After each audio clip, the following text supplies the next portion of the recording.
Get started anyway. All right. This isn't coming up for a little while anyway. We'll go ahead and call the meeting in order. We'll start with the pledge.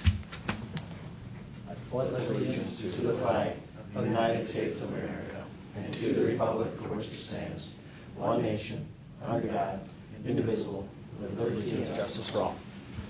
All right. Thank you, everybody. We just have one addition, the Paul Lindgren evaluation. Is there anything... Excuse me, anybody else have anything for the agenda? Not, I'll take a motion to approve. Make the motion to approve. Thank you, Ryan. Do we have a second? Yeah, I'll second. Thank you, Paul. All in favor? Aye. Opposed? Thank you. There's no visitors.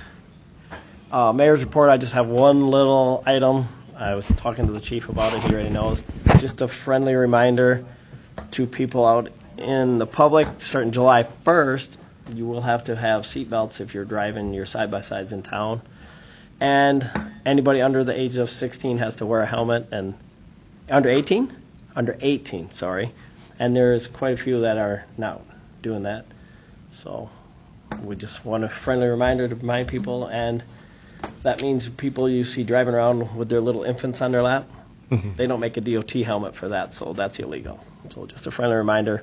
The police will be watching for that. Does that apply to golf carts? That I don't right think they now have is just the seatbelts. side-by-sides. Just side-by-sides, that's state statute. State statute. So, just, and yeah, so that is what I had there. No public forum, no public hearing, no committee report. Old business. Council direction regarding curb stop lines. I think we have to approve the agenda and the consent. We skipped the consent agenda. I forgot the consent He's in agenda. a hurry because it's hot. That's why. He's doing this. Sorry. That's all right. My No, apologies. you're good. I was We gonna did say do something. agenda. I don't I wanna forgot be the rude. consent agenda. Okay, there you go. Sorry. Is there any items in the consent agenda? I'll make the motion to pass the consent agenda. Thank you, Ryan. Do we have a second? I'll second that. Thank you, Sheldon. All in favor? Aye. All right. Sorry about that, everybody. Well, I just wanted to highlight off that the event permit for KM Telecom. So they are having their anniversary party this year. So if you're able to step out, that's I think it'll be really nice. I know, and I think Ian, can you get that permit over to them, or Linda? One of those. We'll get that over to them. Perfect. Make sure they're aware of it. All right. Now, on to old business. So that is something. So I will just bring this up. I know this was something that was brought up by Councilmember Johnson, discussion, and I think the city engineer has started doing a little research, but it's a pretty big topic, and he just wanted to make sure that council is all on board with wanting to do the research and spending the time on doing the research on this row ownership for that before we go whole hog into it. So I don't know if you want to talk to it at all. That's pretty much what you'd indicated, right? No, I mean, I guess the question's been is being asked of, ownership and should we be owning more in the public right away? What do you guys need, what are you guys interested in seeing to make that decision if the council is, going down that road to have that discussion, happy to do it? Or is there going to be no discussion on that? Is that the council consensus for us to put the staff time in? So I just want to make sure that if we put the staff time in, what is your expectation? Do you want like a little letter report, a comparison from other towns? Because there's some advantage and disadvantage with any decision you guys make, right? And obviously some ramifications with potentially special assessments, sewer and water rates, all that jazz. So like, what is your guys' expectation if we put something together? Or Could you explain more in depth what is being asked here? Because just at face value, it's not super clear. Sure. You want me to go, maybe Paul, you can jump in. Yeah, I think you know about it more than I do. Sure. I can list my complaints with the policy if you want, but Sure. So ultimately, city mains out in the street we own, right? Our water mains, our sanitary sewer mains. I think the question is being asked is the ownership of the water and sewer service from the right-of-way to the main. So you own all the way to the main, so Okay. including to the water main and the sewer main. So you would own the curb stop and you'd own the sewer line underneath the roads is essentially where the hardship comes. You're replacing a road if your private service broke, right? So City of Rochester has like Service Assured through RPU for their electrical and water. Which is something we've talked about here as well. Which has been discussed, so I mean, this isn't a new topic. And then we've been talking about now with the water, lead service line replacement's kind of been brought up. And it's a mixed bag, I don't know if it's 50-50, specifically of not having private ownership in the public right-of-way. Private ownership ends at the right-of-way. In the city as a whole, the utility owns the water and sewer services to the right-of-way line, which is not the case. I'm assuming that's the discussion or the decision that the council is going to be considering. And again, mixed bag, there's advantages both ways. I think Mr. Johnson referenced the burden to the property owner. Absolutely, if you have to dig up Highway 57, knock on wood, we just replace that, but that's going to be a sizable cost. We have a petition waiver program, but at the end of the day, that's still an individual's cost.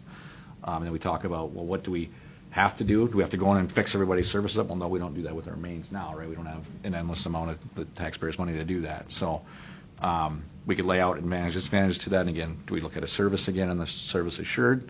Then I think that's what it's called that we talked about at one point. What are you guys interested in hearing? Or if you don't want us to put the time in, then I don't necessarily want to put the time in if that's not something the council is interested in hearing. I think you have one councilor that's brought it up, and I'm not trying to I want the council consensus before we put a bunch of time into a big report or something, or maybe that's not what Mr. Johnson's looking for either. So I'll make a pause there. Is that correct? Or Yeah, and then I can just add why I don't like the policy the way it is, right? And I wrote some here in the summary of the issue, and I'll elaborate a little bit in that we like to use this word ownership when we're talking about this line under the road, but from basically any definition of ownership, it's not really owned by the property owner because they don't have any rights at all. They cannot access it without permission. They cannot alter it. They cannot move it. They cannot choose to give it up. They can't sell it. Like, I believe the law says that inside the city limits, if you're hooked to the city's system, you cannot legally opt out anymore. So not only are people who are hooked up, they're forced to stay hooked up and pay the service. If a repair needs to be made, they're forced to pay it. And I don't know what the rule is here, but in a lot of places, they're also not allowed to fix it themselves. They're forced to hire a licensed contractor to do it. So to me, none of that is ownership. Basically, the city says you own it, so you got to pay for it, but you have to ask us for permission to do anything, which to me is like an ethical, moral situation, and I don't think that's right. We shouldn't be saying that they own this, but they have no rights whatsoever. Secondly, and what's probably more concerning, is the burden that it puts on the one person who's unfortunate enough in town to have it happen to them. Because realistically, how often that line breaks from the main to the curb stop is probably fairly small. It doesn't happen very often, I would guess. But when it does, since that burden is taken on by one person, and depending upon what road they're on, they got to dig up the road, replace the road to the standards it was at, obviously go through all the paperwork and permitting necessary to get the city to approve it and inspect it. Whereas for the city, the actual cost burden is relatively minimal compared to the total size of how much budget our streets department has. We've already got the staff and the knowledge to do the work and repairs. It could get done quicker up to the curb stop, at least if there was an issue in that location. And ultimately, I think it's just that we're talking, and I've not had to do this before, but I'm guessing it's in the order of $10,000 to $30,000, depending upon where you're located, what road you're under, the conditions of the soil, whatever the case may be. And that's immense, I think, to put on a single property owner when they have a stroke of bad luck, and it happens to be them. I noticed in our packet we had 2 water main breaks happen over the last, well, at least they got paid recently, right? One of them was we had a $10,000 bill. That one you said was on the end of a cul-de-sac or something, right? So that's a water main, right? So that's not the section we're talking about.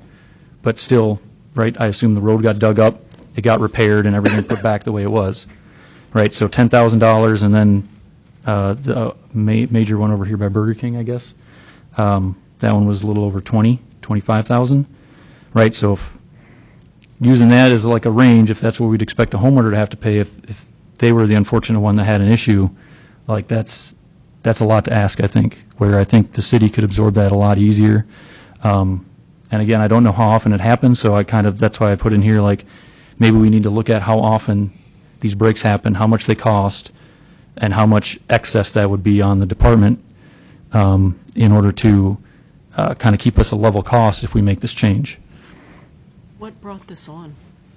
Huh? What spurred this on? Nothing in particular, just, I learned of this policy and it just, to me, it just clicked, like, this doesn't sound fair, right? Like, if it's something that I supposedly own, I should be able to, like, inspect it and look at it and do something about it without having to, ask for permission. And it just feels wrong. And then when I started digging into it, I found out that this is relatively commonplace across the country. The government gives the city the authority to do this, and the courts have upheld it. Though I have seen that some cities have started changing their policy, which again is why I asked the city engineer, who probably knows a lot more about this thing, what the situation is in our area and what pros and cons might there be other than, what just comes to my head. I had another point, but I just forgot it. So, And then one item on that, the city doesn't repair them, the city hires a contractor. The city doesn't have the capabilities to repair those, to tear out roads and. when the water main breaks, we don't We have hire- guys go to, We hire a contractor. okay. That's why you see it in there as a bill. Okay, so we go out and we at least have ways to shut off the water and divert it so it's not just going everywhere, right? Correct. Yep. And then I assume we've got contacts, we can call them up and get them out here in a week or a couple days. We're a homeowner. We can. How long is it going to take a homeowner to get somebody to come out, get them a quote, get it signed off by the city? Like, the city has a scale and contacts to get stuff done a lot quicker and probably more efficiently than an individual homeowner does. Do we know of a single incident when this has happened and it was something that the homeowner had to deal with? Yeah, I mean, they're lining and replacing services like sanitary services all the time. Same thing with the water. The homeowners Yeah, the are, okay. homeowners are, and curb stops, we operate them but don't own them, to Paul's point. So if that breaks, then they're replacing them, so it does happen. I've done a lot of work with the Service Assured. A A lot of water main replacement in Rochester with Service Assured. We usually come in behind them, and I've been on quite a few of those jobs, but it is a good point. I remember one customer, the shutoff was out in the cul-de-sac. His bill was $45,000 to fix that cul-de-sac twice. Broke past that the other time. He was still on the hook. Their stuff is set up that it used to be you had to join it, which was a pretty good deal. It was like $2.50 a month added to your bill. I did it. One of my customers, she figured it out. It took 47 years for her to pay that back at the $2. Her bill was about $14,000 to fix her driveway with, because usually, you stand a 50-50 shot if it's either in the yard or it's in your driveway. The Service Assured covers that. So then they went to, their program now is everybody is included. It's just citywide. And then if you don't like it, you can opt out. Just better hope nothing ever happens. I mean, that's pretty cheap insurance. I don't know how you guys were setting it up. Yeah, we've talked about it over, and council's talked about it. It's one of those things where there's always people that like it and don't like it. Like, Right. I think if the council, I look at the financial aspect of it, the fairness argument, understand, obviously, I don't want to have that kind of a bill on myself, right? That's very fair to consider. The financial aspect of it is the liability that's created when we start to assume that. I think that if you were going to implement a change, you would definitely want to implement that reinsurance program. Because what you're doing is you're spreading that cost out then. Because you're saying, okay, individual homeowner, it's just like any insurance, right? The big insurance company, you get in a car accident, well, everybody's paying their premiums and not everybody has an accident every day. So that's how they're able to make it work. The same thing would be true here. If we decide to take on additional liability, which is what we'd be doing, and we'd be acknowledging, yep, we're going to take more of this liability than we have right now, then you'd want to say, well, how are we going to pay for that extra liability? And I think it is a good method. So, and we do have the framework from Rochester. We know how it works. And I think we could do it with water, sewer, and probably electric too. I think they do all three of them over there. And that way, if somebody does opt out, that's the concern is how do we manage that person? Because they're still going to have that $40,000 bill or whatever it is. If we're doing the curb stops, maybe it costs them a little bit less. But yeah. Can you, and I don't know if you can you just line item it on everybody's account and don't give them the option? Well, so we are. What you do is it's an opt-out now. So, you say, hey, you have to opt out, and that's how Rochester does it. They just automatically put it on there, and then you have to go up there and say, no, I don't want to participate in this reinsurance program. Would you have, as long as you had a legal document that they signed saying they opted out, then they, Then it would be on them potentially still. And I think that would be a way for us to mitigate a lot of the risk of the city, the assumed risk, financially. yes. What's going to end up happening is you're going to have this kind of slope curve, right? What'll happen is right away, what'll happen. The first year, you'll probably spend a couple $100,000, because I know that, those bills that we have are probably not the last bills. Because I know that 4th Street, which is a big, big water main break that we had, is going to have to be rebuilt professionally. We're not going to be rebuilding that because we had a big water main break. We're going to have to bring somebody to repave that and recurb it to a certain extent. And, the county or the state came in and redid that panel on 57. That's why traffic was diverted a couple weeks ago up here.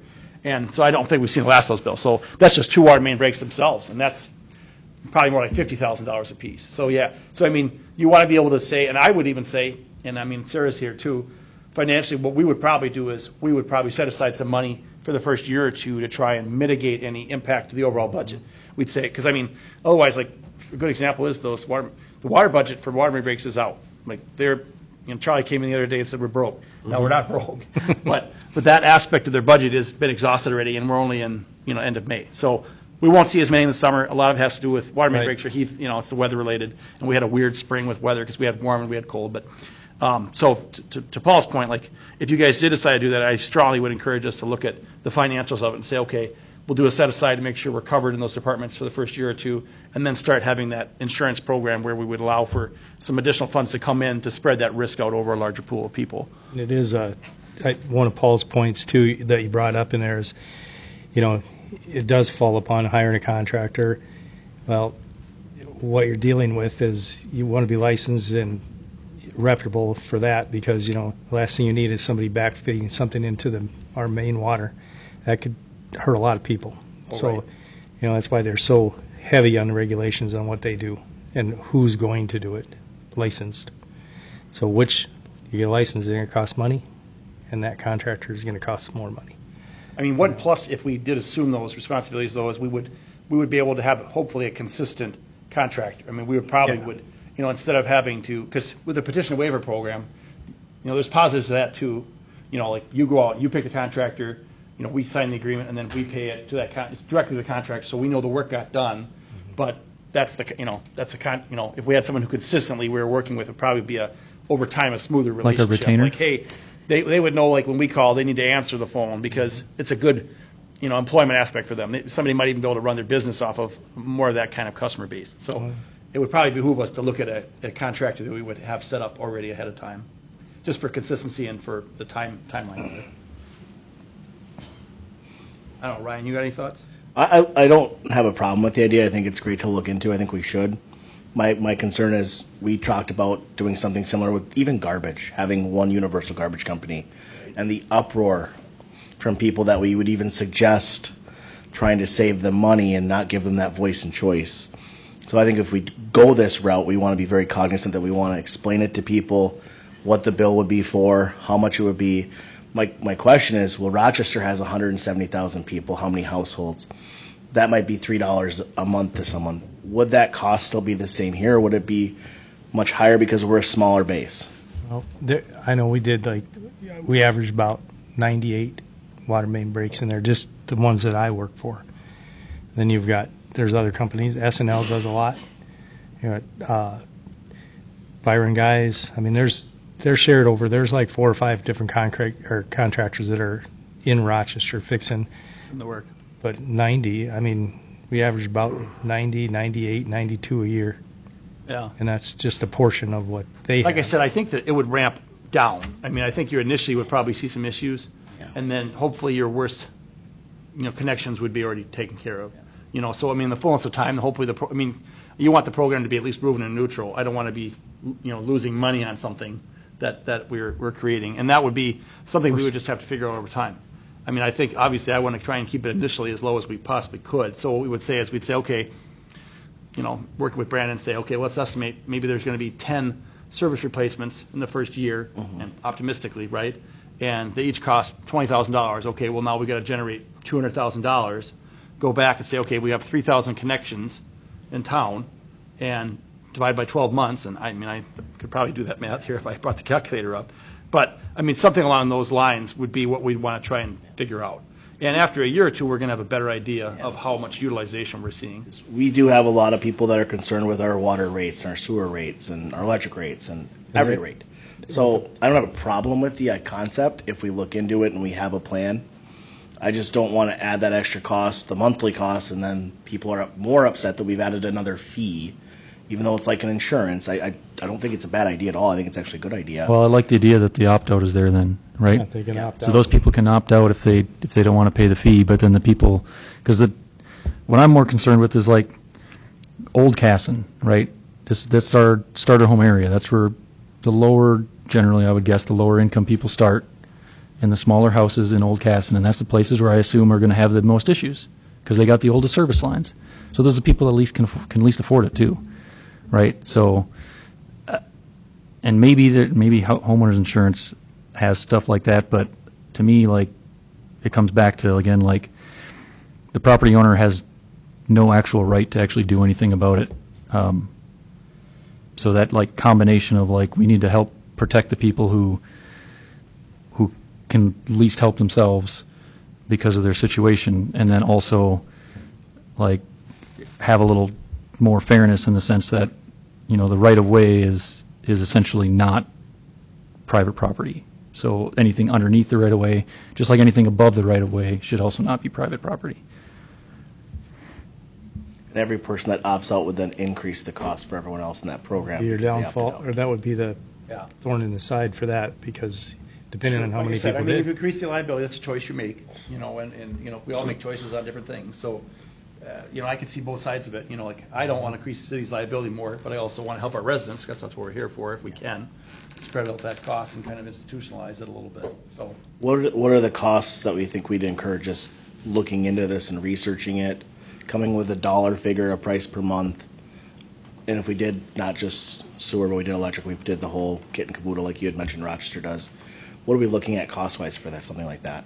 And timing? Well, I mean, we, as staff, I mean, I think we would absorb some of the costs. I don't know, Brandon's time, you know, Brandon, you're going to be looking at comparisons with other cities and things like that potentially, right? If that's what the council wants to do, and I think that's kind of what they're talking about right now. Yeah. You know, I think on the finance side of it, you know, I don't think there'll be an extra cost for that. We'll do some research and try to come up with we'll come up with some kind of number. I can't guarantee it's, you know, accurate 100% because it's a hypothetical.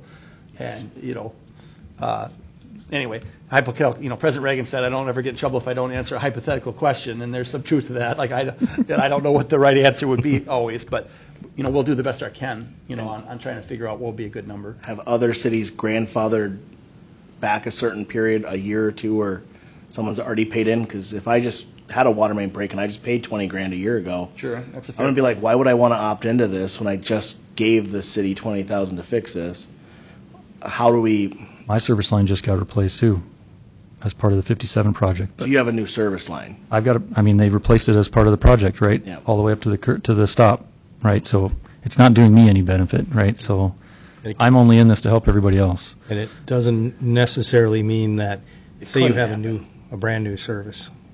I mean, I've seen this, well, it just happened in Byron not too long ago. We were over there. Brand new development, ran copper wire lines in, thought it was really good. Soil over there, 8 holes in it. Brand new development. 10 houses, Yeah. almost at the same time. All junk. It replaced everything. Wow. They don't have anything like that. Yeah, city ate it on that. It was nasty because it got into the street, curb and gutters, brand new driveways, brand new development.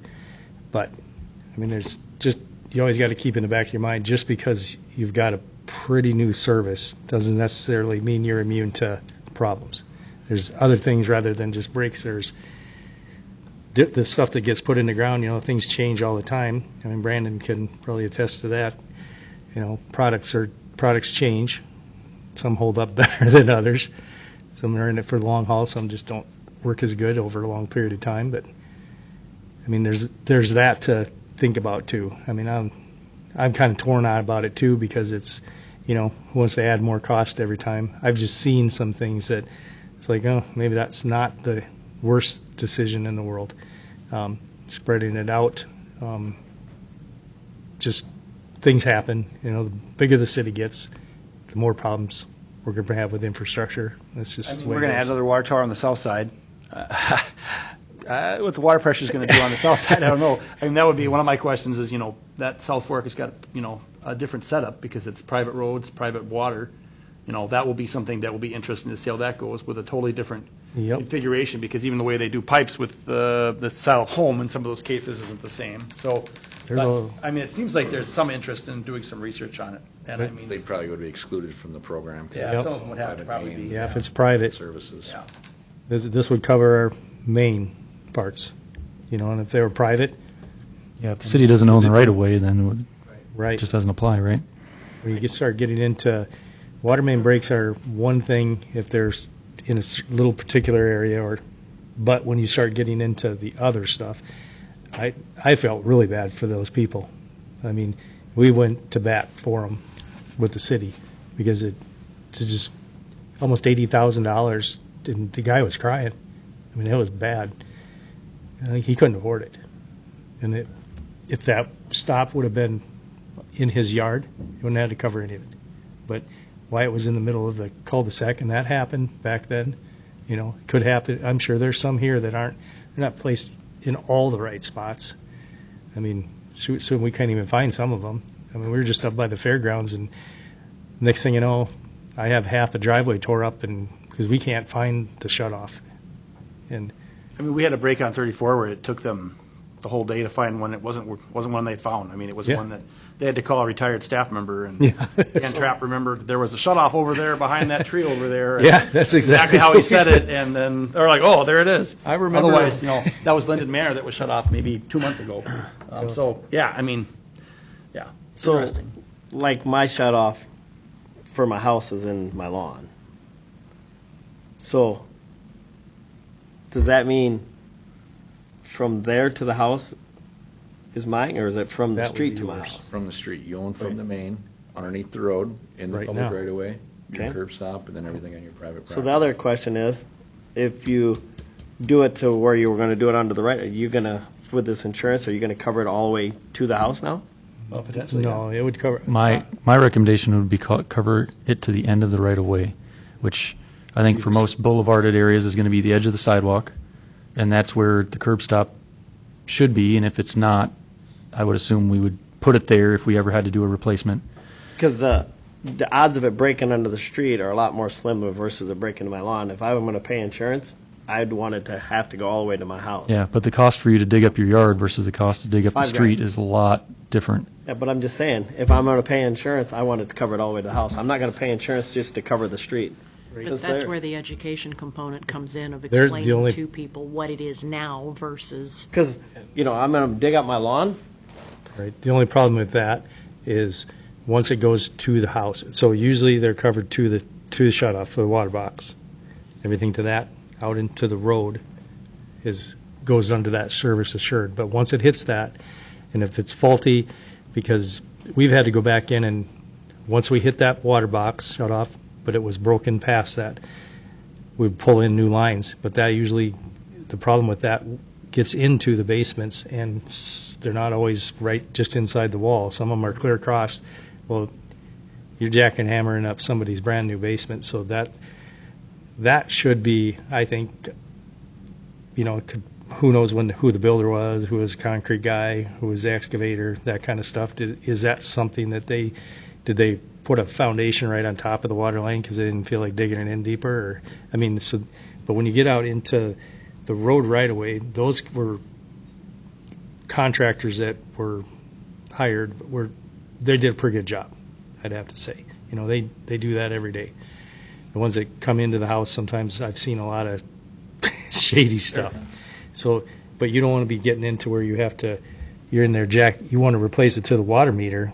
The problem is going to be, you got a finished basement. It wouldn't take you long to do $100,000 of replacement just inside the house. If you had to jackhammer the floor up, take out sheetrock and walls and whatever to get to that thing, that would be Because the concern is, probably 30% of people have their shutoffs in their driveway.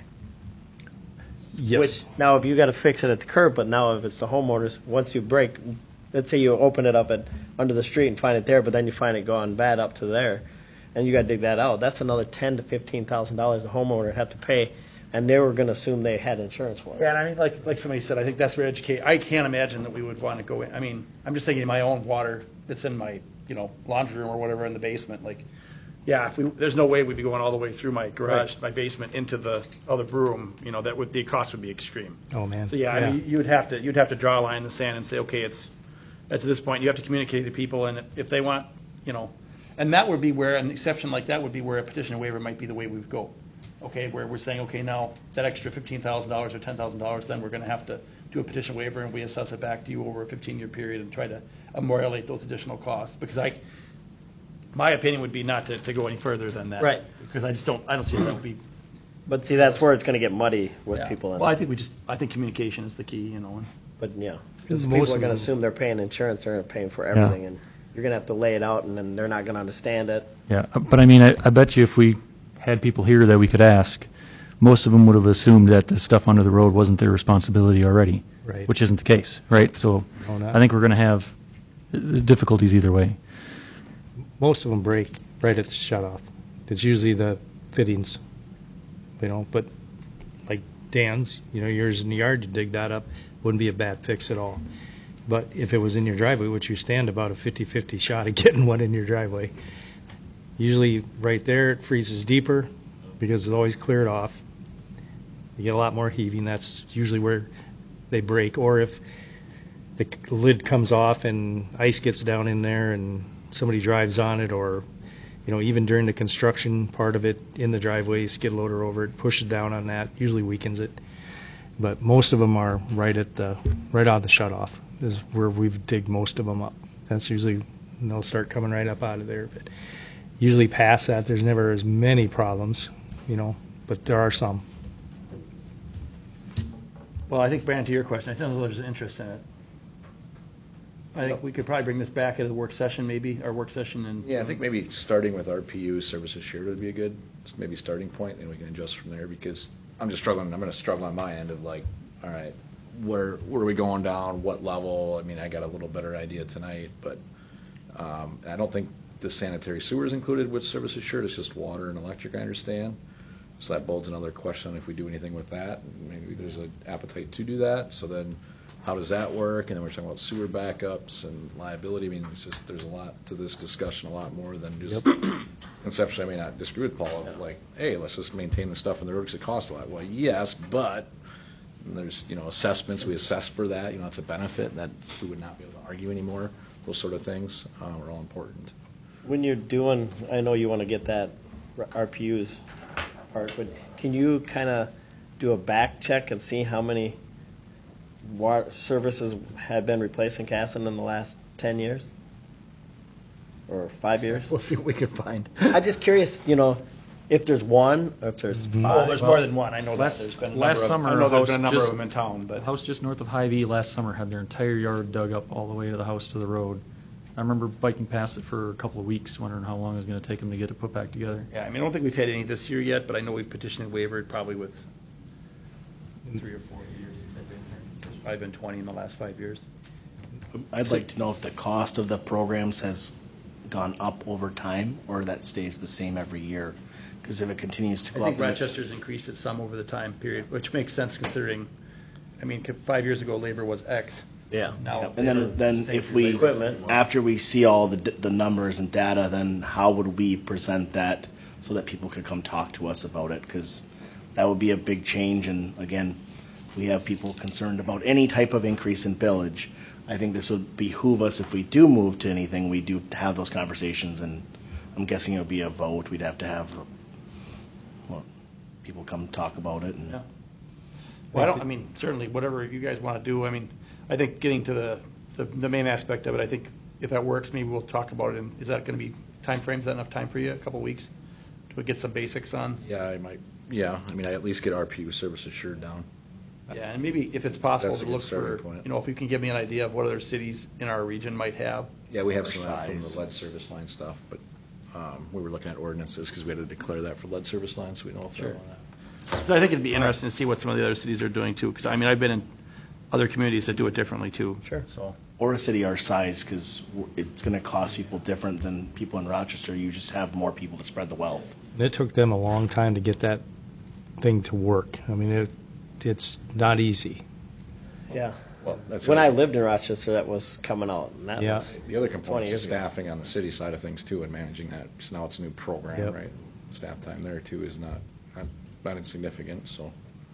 I think that's why they went to opting everybody in, and then just, if you had a problem with it, just sign these papers and you're clear.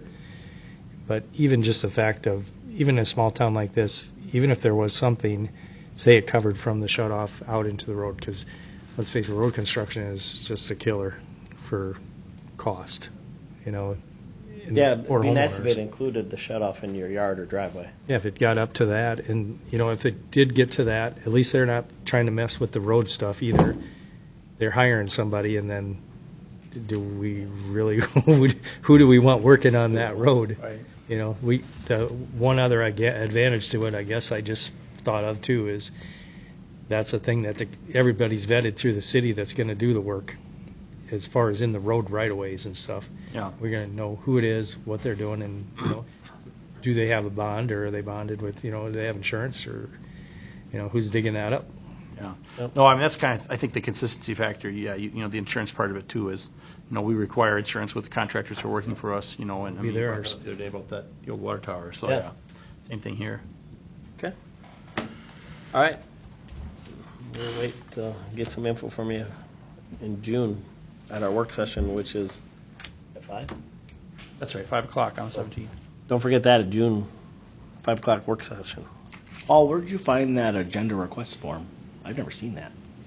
Tim emailed that out some time ago, and I went, Oh, I must have not seen that I email. can send it to you again, I'm sure. Oops. Just delete that part. well, of we the got a email. roundtable now that you can kind of do the same thing, so. Right. Sorry, Mayor, you said work session is June, June 17th, That's right. is it just before the council 5 meeting? PM, yep, and then council's at 6 PM. June 17th. I can make sure I get that in my calendar. Okay. Tim will send us out a reminder when it gets I closer, sure will. I'll check my email. because the summer months, we only have the one meeting, so it's Right. always nice to send a friendly reminder for us people that forget when meetings are. Yeah, you know. All right, next up, review of the 2026 CIP, Capital Improvement Plan. Sure. So included in your packet, you've got the CIP, and I appreciate Sarah. She helped put it together this year while I was out of the office this spring. She did a lot of work trying to make sure everybody's was up to date, and so included in there, you've got updates for a number of categories. You know, she went through and kind of cleaned up some of the things that were done. We took them out, we added new ones. You know, we want to bring this to you just so you can kind of see what we're talking about. You know, a couple of highlights. You know, we do have some projects we'll be talking about a little bit. First and Second Northwest right now is one of the street projects that's being contemplated that will come up at the work session in next month. And that project potentially would be a two-year project, or we'd split it in half, and it still might be 2 seasons, depending on how it goes. A big project in town here. Obviously, folks that lived through the 3rd, 4th, and 5th, that was was highly interruptive, but also a really good project in the fullness of time. You've got the fire department, police department; those have a number of things that they're looking at in addition to their maintenance. You can see that new truck schedule for the fire department there. We've got a couple of. The good news is, with the replacement of the Yukon through the fleet program this year, we actually don't have anything on that schedule until 2029. So that is a positive. So we'll have a couple years, hopefully, where we don't have some real large capital costs there. Streets and Public Works, as I mentioned, you've got this year's projects are pretty small. We're finishing up the South of Reconstruct, finishing up that 16th Street extension. We've got the seal coating, which you'll see those bids later in the packet here. We've got the street maintenance program this year. And then the long-term projects, you kind of got the relist there. And then some of the equipment needs. So one of those is a used grader. We have one that's continuing to work, but it's one that we know I think it's a 99 or 2000 model, and so it's definitely at the end of its life expectancy there. So we're potentially going to try and buy a nicer, newer used grader. Doesn't get a lot of use outside of the snow season, but it works really well during the snow season.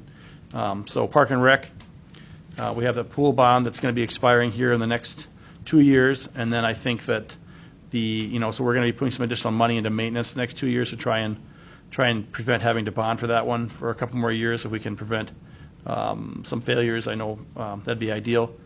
One of the projects I feel really good about, the library. Not perfect, but we haven't had the big structural issues that they did since those projects were done. So, you can see on there, the director there, mold is something we do have to check on. There is some water that gets in and out, but we haven't had any dripping.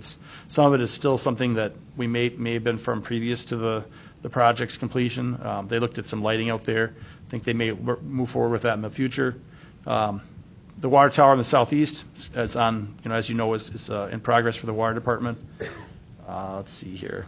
Personnel, right now we consider ourselves fully staffed. We do have some staff turnover coming up potentially in the next 2 years. Not so much, hopefully, in the departments, but somebody might be leaving us here in a year or two. I don't know. We'll see. Phased retirements are always good, right, Linda?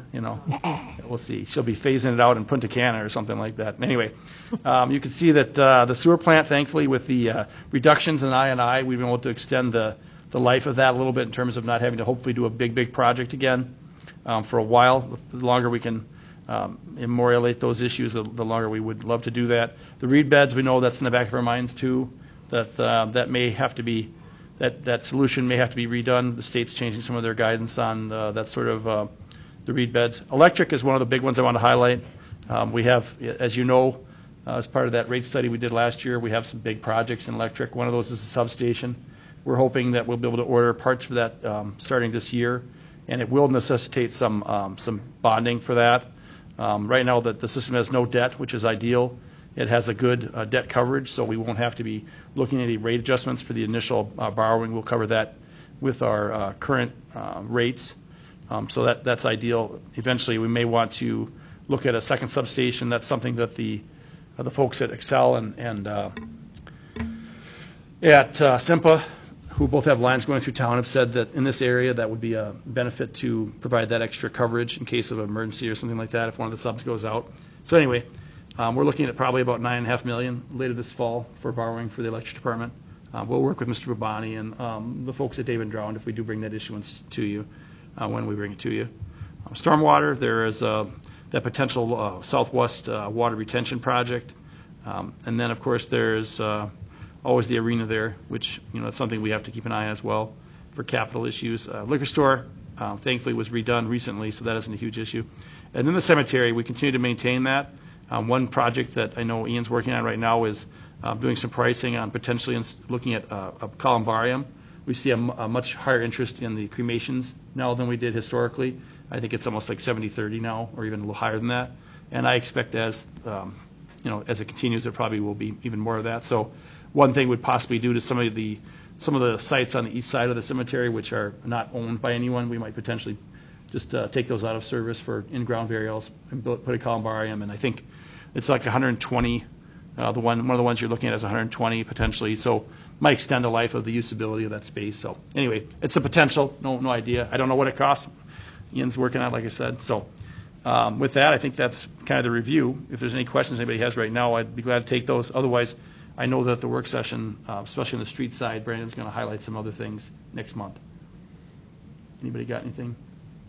And again, thank you to Sarah for helping to put that together. I really appreciate it. Has the Public Works looked at another dump truck with a belly plow if they can't find a grader? We haven't yet. I think they're anticipating still being able to do the grader, but it's something they can look at if we don't find anything this year. Because I know they were quite pleased with the capabilities of the new plow this year. Yeah, it worked really well this year. I think the idea is to probably use More that. people are able to drive that versus a Sure. grader. No, it doesn't take quite as much training. I think the idea would be try and find the used grader, and if the grader that we have fails, we're going to use it until it fails, and then if it fails, we would try and potentially lease for a month or two in the winter to get through the winter season. If, for example, if it failed in December next year, we would try and lease for January, February, and then look at another option if we can't find something to purchase. The nice thing is that sometimes it works well. We have like street construction, people use the grader in the summer, and then it might be available for lease in the winter months. So there might be some ability to, at least in the short term, kind of handle that. So. I was just curious. I know they were Oh, absolutely. pleased with that. Question. My only question was on sidewalks. Do we have, I know it's not, it was not part of it, but we did we have a final consensus on the 3 or 4 properties that don't have sidewalk? I've heard from one, and we have the public hearing set. They all got letters saying this Okay. is it. There's going to be a public hearing on June 17th, Yep. and we'll have an assessment list, and we'll have, I'll get with Charlie to find out what the cost would be Okay. for each property. And we'll have that ready for each property owner. Okay. Any other questions?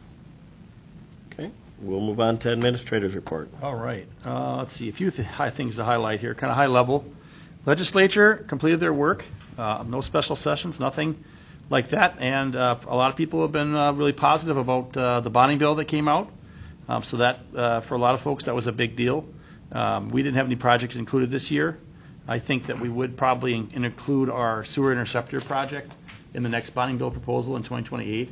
There were a lot of individual projects for different communities that were included this year, many more than I expected. A lot of ice arenas up north and fire halls, and yeah, it's all good. It's all good. It's all going to help people out, I'm sure. But there's no reason that we can't look at trying to get some funding out of the state for our interceptor project too. So yeah, that was probably the big highlight, was the legislature approved that. There's a 1-year reduction in vehicle tabs. Well, so that's nice for next year.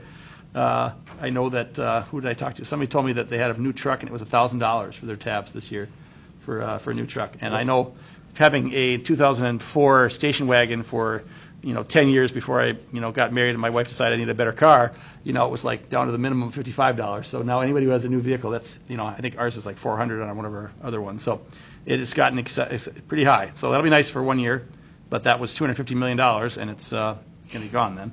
Let's see, what else? The homestead credit for folks who have property tax issues, or they have a big increase in their property taxes, they can file from the state too. So hopefully that's something that people can take advantage of. Did you have a question, Jan?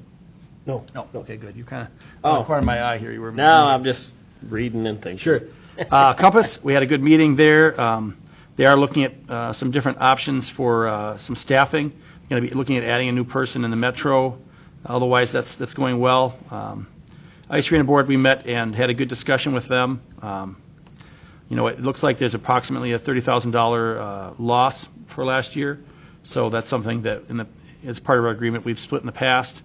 The county board rejected the installation of those solar panels that we had a grant for. So I think we're going to continue to have some discussions with them about different things throughout the rest of this year. Public safety, some good things there. Filing, most of you probably have seen our representative in the Senate, Carla Nelson's retiring, so she's not seeking re-election. So it sounds like there are a couple people who are potentially running for that seat. The council and mayor seats are not open this filing period. This is the county, state, and federal period. So our filing will be open on the 14th of July, and it closes on the 28th of July. So that's interesting there. And then as well, Commissioner Peterson, who represents the South Third of Casson, is also not running for re-election. So those are highlights. The audit was moved to the 17th because Cohen Resnick wasn't able to complete their work as they continue their integration of the Smith Shaver staff and their software. So I really wish it had been tonight. That was the plan. But hopefully, it'll all, right now all signs are good. She's happy about it, right, Sarah? Not happy that it's late, but, a lot of the work's done, so that's good. So we expect to have that at our next meeting. During the regular meeting, we expect to have that presentation. And then I did include a letter for the Vail property, and I don't remember which year we completed that purchase. I know, Paul, you might not have been on the council yet, and I mean, Sheldon, you weren't. We bought that Vail property. That's kind of where that subdivision has been developed out there. As part of that negotiation with the Vail Trust, they wanted to have potential for naming rights for any sports complex that might be built in that area. And at the time, we had discussed with them, and we thought that was okay. So not that there is anything necessarily planned at this point, but they're closing out their trust now, and this is a letter just going out to them, letting them know that that's part of that agreement. So they needed that for their closeout. And appreciate you bringing that to my attention, Mr. Mayor. So other than that, I think that's all I've got for administrator's report tonight. County?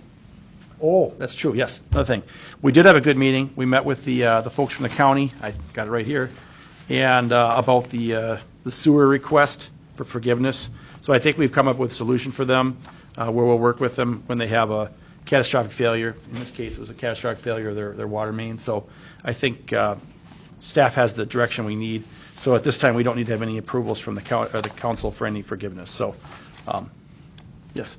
I think when we were last discussing that, we were talking about metering their sewer usage because they've got water that's not going down the sewer. Did we come to a Yeah, I think Consensus that, on that? I think that we came to a good conclusion. I don't think we're going to do separate meters, but I think that Mr. Harbaugh from the county, I think we were able to work with him on it, and I think that'll be a good solution for us where we shouldn't see those big spikes for them usually, and I think it'll work out okay.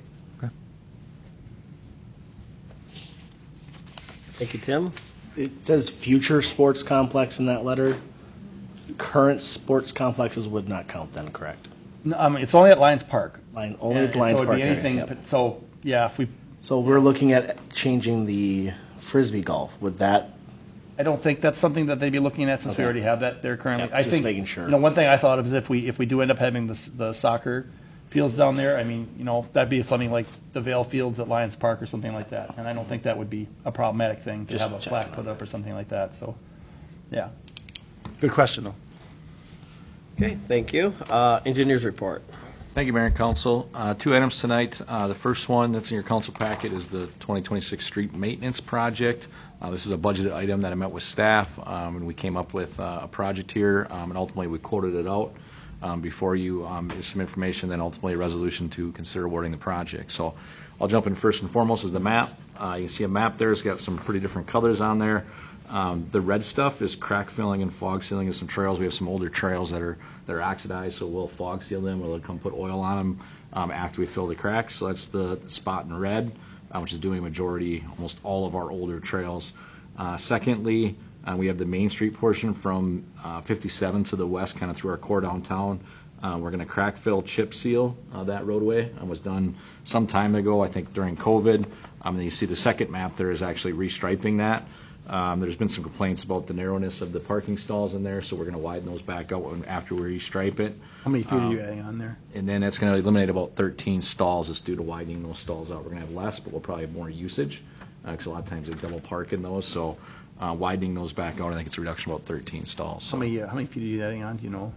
Feet are we adding on to? The width of the width? stalls. It's just, I can't remember. It's a couple feet. I'd have to look at it again. Okay, not a big deal. Yeah, it's So we're probably going a to lose couple feet, 13 which makes spots. a fair amount, a pretty big difference. So we're not really losing the stalls, though, because most people are parking over the lines anyway. Correct. So it's probably It's hard to not. park in them. It is. we have They're- added they're more narrow. parking behind over by the Legion. We did add more paved parking that, on the so Legion, there's more but, parking. So we think that that'll work.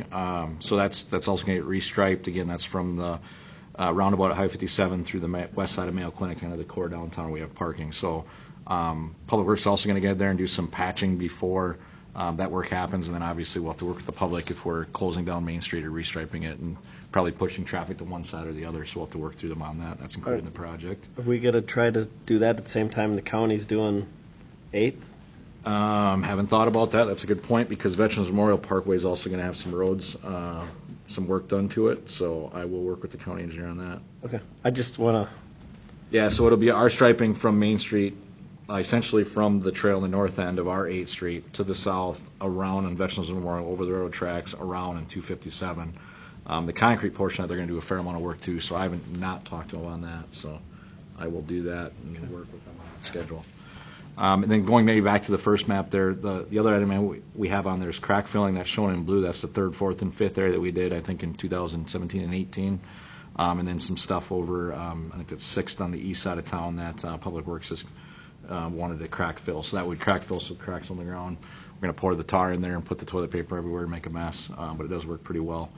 Just one thing to note, we are re-chip sealing Main Street because it did hold last time. But in southeast Minnesota and all of Minnesota for that matter, we've had a lot of failures in the chip sealing. So that's where we put the oil down, put the chips down, run over it, and then brush them back up. If you notice on 3rd Street Northeast, we've had some pretty good roads that were built in the early 2000s. Actually starts delaminating. That stuff pulls up and creates potholes, so it's been pretty rough. Or the golf course road, the Dodge County road, if you remember, they mill and overlaid that because of the delaminating of those chips. So we've pretty much eliminated that as an option on roads.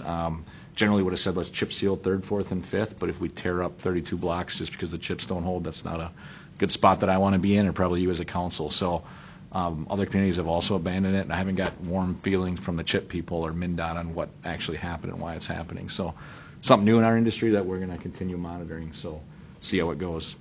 Specifically, I think on 3rd Street East, Northeast, I think we're going to end up having to mill and overlay that roadway just because it's pretty rough, so did our road a disservice there trying to do something that's been really good in the past. I was 100% behind chip seals up until now, and now we're, we're running kind of scared of it. So that's just a note that we'll be monitoring as we move forward. So getting back to the second item there, the bid tab. So we have a tabulation that's just all of our pay items and how we pay it. See, we had 3 bids from Pearson's, Farner, Allied, Durst, and Aztec did not bid the project. You can see the third item there, the resolution, has a summary of those bids. Our city budgeted item, in my estimate, was about $150,000. You can see the low bid that we're recommending tonight is from Pearson Brothers for $153,000 some change. So that's what the resolution would ultimately allow staff to enter into a contract to complete the work this construction season. I'll pause there, see if you have any questions, comments. When do you think they'd be done with it all? We'll just see whenever they kind of fits their schedule, and usually come to town. I guess backing up, the other thing we have here is we kind of have 3 phases of this project. One, we have to crack fill, and then we have to chip seal, and then we have to stripe, and the striping is likely going to be done by a different subcontractor, so it may be some kind of waves of work. So when are they going to be done? I don't know. We haven't put a real tight schedule on them, but once They're gonna have to do it before it gets cold. Yeah. yeah, so we have a completion date. Don't ask me that date, but on the back end of the fall season. So left the general schedule pretty well open. So once we move forward tonight, I'll get a better idea because we'll have to do some coordination with the Main Street property owners because we know that that's an issue to make sure we get in there and get stuff done on Main Street. We did it during COVID. It worked really well because there wasn't a lot of traffic on Main Street. But knock on wood, we got a lot more traffic than we do during COVID now, which is great. So we'll work with them once we get a contractor. Does anybody else got any questions? How do we know when they're going to close 16th to finish that? Yeah, so 16th Street, we told them it has to be closed after school's out, so we're working with them on when they're going to come get that closure completed. And then we'll likely close the east side, get the east side all built, and then reopen and do the west side, the west turn lane. So, yeah, so that'll be happening here shortly. I just reminded myself, too, I got to update the city website, too, because we have a construction. Every spring we update it for construction, so I'll update that website. And then since we're talking about it, I know we're looking for approval of the resolution. The water tower guys are coming, I think, next week, so you're going to see some action over there. So Awesome. So you're looking for a bid, approval for the bid? a motion to approve the resolution. I'll make a motion to approve the resolution for bid. We have a motion. Do we have a second? Yeah, I'll second. Thank you, Paul. All in favor? Aye. Opposed? Thank you. All right, the second item is just more of an information item. And Ian, if you want to pull open Teams there, I think you'll be able to see it up on the screen here. But there's a link to the city's GIS. I'm just giving you guys a general update tonight. It's going to be kind of tough to see there, but I think maybe you can maximize it, maybe, Ian. Essentially, what we've done is we've taken over GIS in working with Public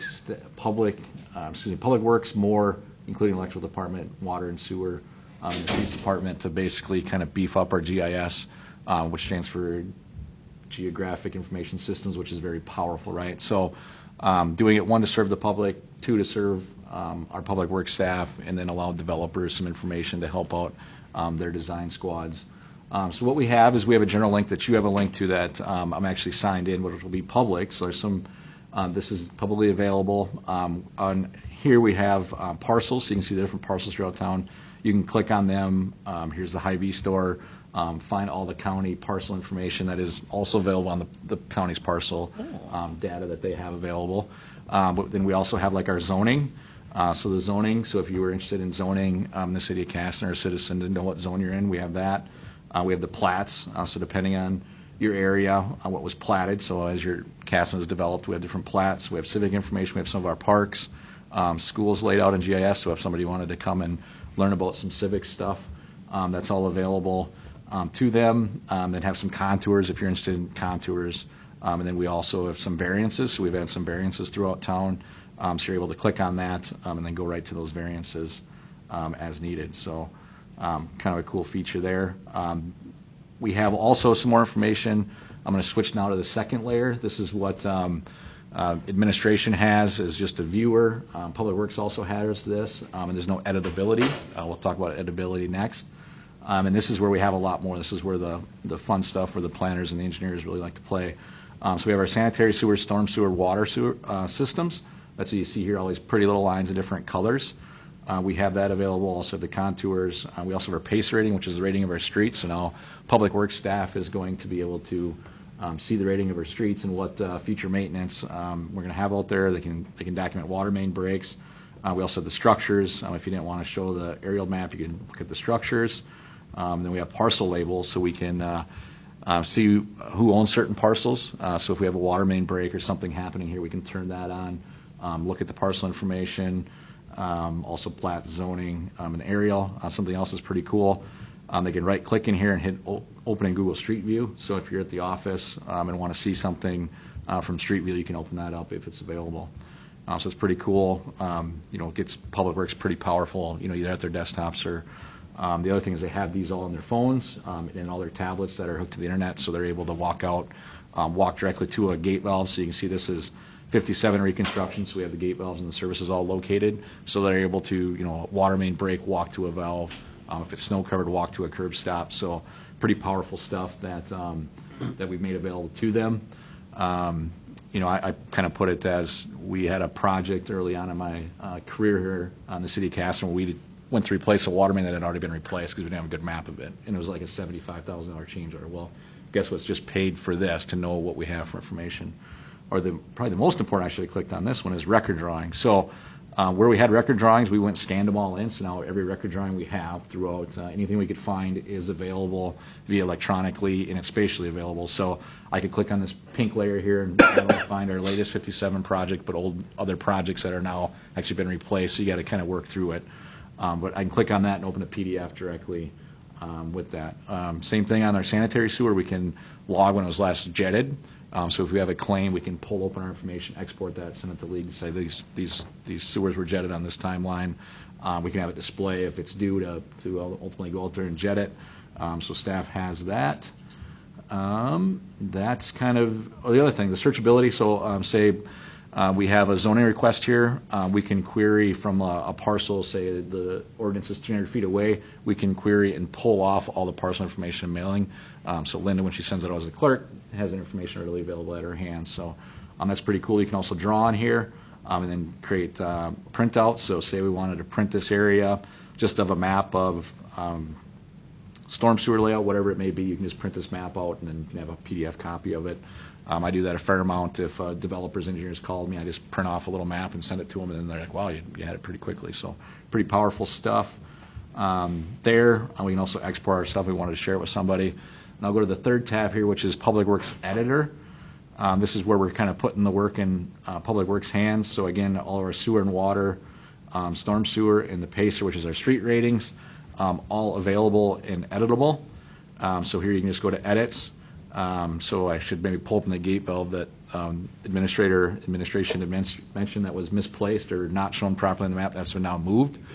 So they can go take a shot and then ultimately move that gate valve as they see it in the field. They're now shooting curb stops in because, again, locating curb stops, it's nice to have a picture in front of the house so you can see where it's at. In addition, to have it spatially correct. So staff can do that. And then it goes to our GIS staff. They're really good at catching stuff that Public Works maybe didn't map correctly. So if there's questions, they work that out and get it mapped properly. So we have to approve it on our end to get it updated on the map. But that's all available. Same thing, they can just edit information on here as needed. So I'll take the sewer line, for example, and it's going to pull up a bunch of attributes, shows what size it is, when it was constructed, last cleaned, no information last lined. We don't have that information, but it could be added as things go. So really with GIS, the possibilities are endless, so we're kind of putting it in staff's hands. Probably likely they're going to be looking at budgeting in a GPS unit so they get better accuracy so they can kind of cut us out of it as needed to do some of this mapping. Sometimes during winter if it's slow and whatnot, they may have some time to get more information. And I always tell them, it can be garbage in, garbage out. Some of our parts of town we don't have maps for, and we don't really know where some of this stuff is. It looks just as good as the other stuff, but now some of the new stuff, we're really putting a big effort into locating everything, every bend on the water mains, all the sub-drains. Like Southwest is half built out now. If I'd go down to that for work that's even being in process or partially complete, you can see we have curb stops, we have sub-drains, we have everything in the ground here shown. So pause there, just more information only. I think it's great that you guys are pretty progressive in that manner. I've shared this with developers, engineers, and they've really appreciated, helping them out and helping the developers know where our stuff is and where our future growth can go and what we can have.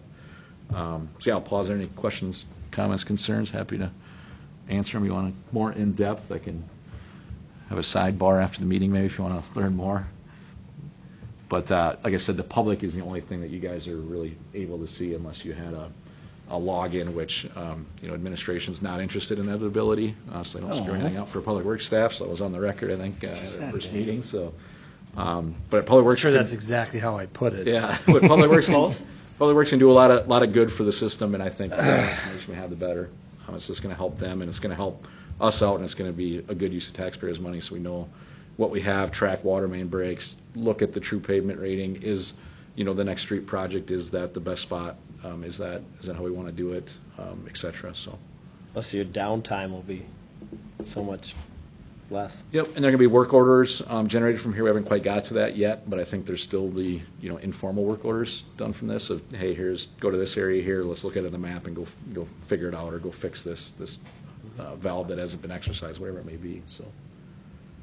Interesting. Yeah, it's cool stuff. So.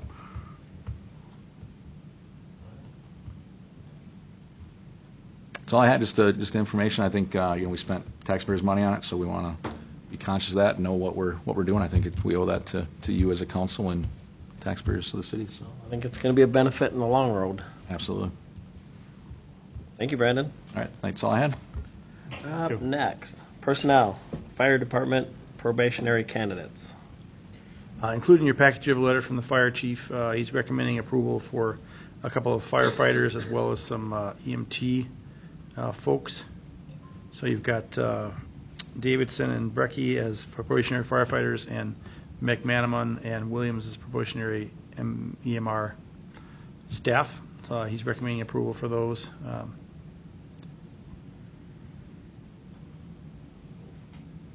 Make the motion to approve those. Motion, do we have a second? I'll second. Email, all in favor? Aye. Aye. Opposed? Thank you.